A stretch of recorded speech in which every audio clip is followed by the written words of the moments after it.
Assalamualaikum geng. Hari ni aku ada kelas dengan guru bisnes aku lah.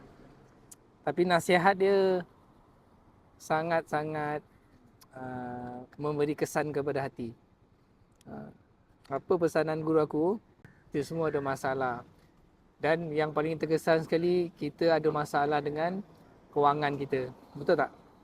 Kita ada masalah dengan perniagaan kita ada masalah dengan perbelanjaan kita ada masalah dengan kehidupan kita.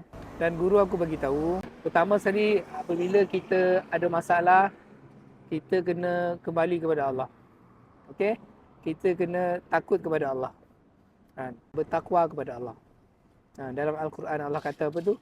Ayat dia, wa may yattaqillah yaj'al lahu makhraja. Orang siapa yang bertakwa kepada Allah. Takwa ni apa? Takut kepada Allah. Buat apa Allah suka, tinggal apa Allah larang. Apa manfaat dia bila kita takwa? Dan Allah beritahu dalam Quran, Allah akan bagi kita jalan keluar daripada masalah kita. Itu yang pertama. Yang kedua, Allah akan bagi kita rezeki daripada sumber yang tak disangka-sangka. Okey, kita yang risau dengan rezeki kita cuba amalkan. Kita cuba amalkan ayat ni.